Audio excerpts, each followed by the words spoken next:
Hello everyone, welcome to divine Kismat connection. और ये है आपकी अप्रैल 2025 की लव टैरो कार्ड रीडिंग।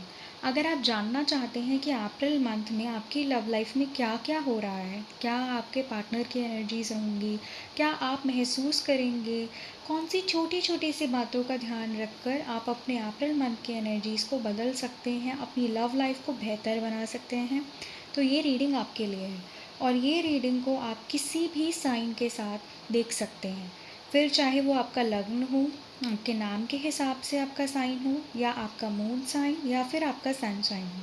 तो चलिए स्टार्ट करते हैं।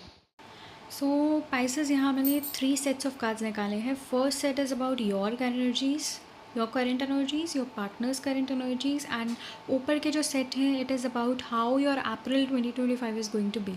Starting of April, mid of April end end of April and overall April आपका कैसे जाने वाला है, ये इसके ऊपर रहेगा। ठीक है। सो स्टार्टिंग में देख रही हूँ कि आप कंटिन्यूसली ना इस रिलेशनशिप को लेके मतलब परेशान रह रहे हो। आप कंटिन्यूसली इस रिलेशनशिप में ओवर, एक होता है ना, आप अपनी इमोशंस इन्वेस्ट करते हो, आप ओवरली से मतलब रिलेशनशिप में अपने इमोशंस को इन्वेस्ट कर रहे हो, आप ओवरली प्रोटेक्टिव हो रहे हो, ओवरली पॉजेसिव हो रहे हो अपनी रिलेशनशिप को लेकर, आप ना ओवर गिव कर रहे हो, या फिर आप मतलब ओवरली ओवर थिंक कर रहे हो, या आप ओवरली पॉजेसिव हो रहे हो। कोई भी चीज़ का अगर आप एक्सेस करोगे तो वो आपको बाद में जाके हार्म ही करेगा। तो इस चीज़ का आपको ध्यान देना है कि आपको ओवरली इन्वेस्ट नहीं करना है, और जो ओवरली इन्वेस्टमेंट है आपका इस रिलेशनशिप में, वो कहीं ना आपको ड्रेन कर रहा है। और आप ये चीज़ रियलाइज़ कर रहे हो, लेकिन आप इसको रियलाइज़ करना नहीं चाहते हो। आपको पता है अंदर ही अंदर कि मैं ओवरली इस रिलेशनशिप में इन्वेस्ट कर रहा हूँ या कर रही हूँ, और आपको पता है कि सामने वाला उस लेवल का इन्वेस्टमेंट नहीं दे रहा है। एज आई कैन सी, उस लेवल का उनका इन्वेस्टमेंट नहीं है। उनका जो फोकस है आपके पार्टनर का, it is completely on themselves. They are being self centred, they are being like कि मतलब वो ना फेड अप हो चुके हैं। वो भी ये चाहते हैं थोड़ा सा स्पेस, थोड़ा सा मतलब एक गंदे वे में फेड अप नहीं हुए, बट एक होता है ना हेल्दी बाउंड्रीज़, हेल्दी उनको स्पेस चाहिए थोड़ा, क्योंकि वो अपने ऊपर फोकस करना चाहते हैं। वो किसी ना किसी वजह से अपने ऊपर लगे हुए हैं।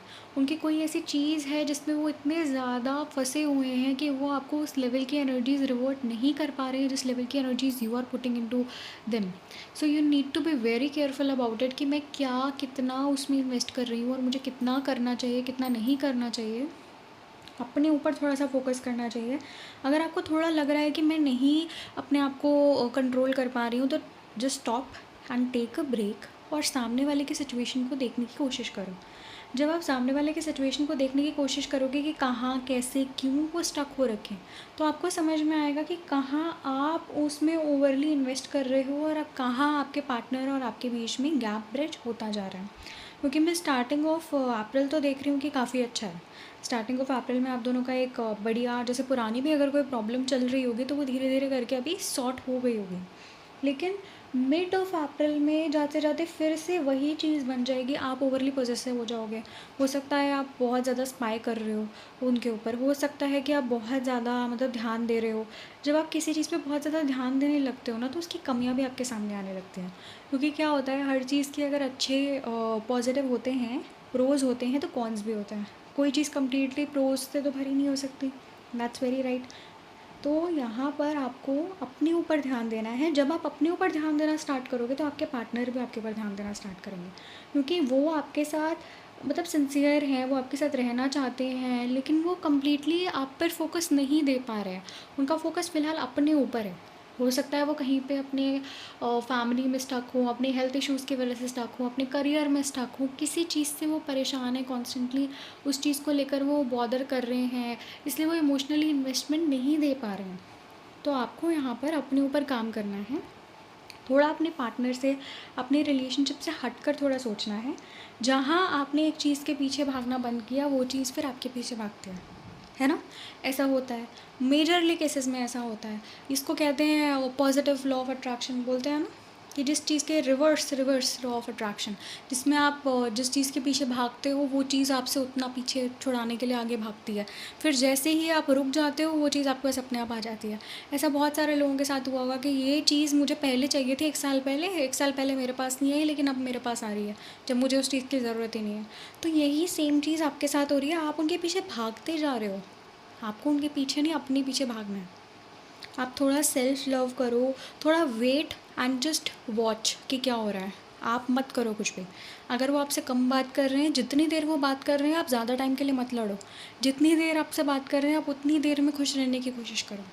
क्योंकि आप क्या कर रहे हो, आप जहाँ पर उनसे ओवरली मांग रहे हो, ओवरली झगड़ा कर रहे हो, ओवर पोजेसिव, ओवर स्पाई कर रहे हो, वहाँ पर वो आपसे जान छुड़ाने के लिए पीछे भाग रहे हैं। तो यहाँ आपको थोड़ा देखना पड़ेगा।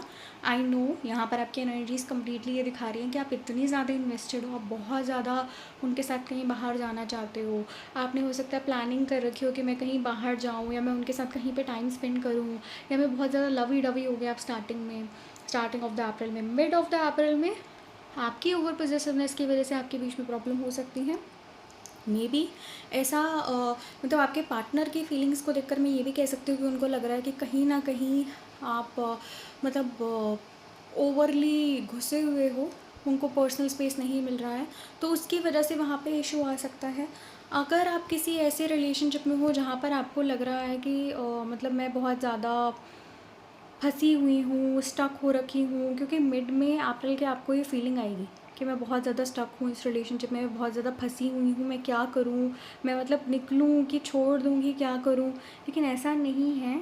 आप थोड़ा अपने ऊपर ध्यान देकर देखो, आपके पार्टनर अपने आप आपके पीछे आएंगे, क्योंकि एंड ऑफ द अप्रैल में जो एनर्जीज़ हैं वो बहुत प्यारी हैं, बहुत ज़्यादा प्यारी हैं। उसमें आपके पास अल्टीमेटली आपके पार्टनर आपके पास मतलब आएंगे, आपको उस लेवल का प्यार करेंगे, क्योंकि उनकी भी प्रॉब्लम हो सकता है बिल्कुल एंड पे हो, जो एट द एंड ऑफ अप्रैल वो ख़त्म हो जाए और आप फिर से वही रिन्यूड एनर्जी देखो। अगर आपको लगता है कि आपका जो पार्टनर है वो मतलब फिर से वैसी एनर्जीज आपको नहीं दे पा रहे, तो एक रेमेडी आप यहाँ पर कर सकते हो कि उनके साथ कहीं बाहर चले जाओ, थोड़ा डेट पे, पुरानी जहाँ पर आप पहले कहीं गए हो वहाँ पर चले जाओ, क्योंकि एक रिन्यू की ज़रूरत है आप दोनों के रिलेशनशिप को। उनको ये रियलाइज़ करने की ज़रूरत है आपकी वर्थ, और आपको खुद की वर्थ रियलाइज़ करने की ज़रूरत है पहले।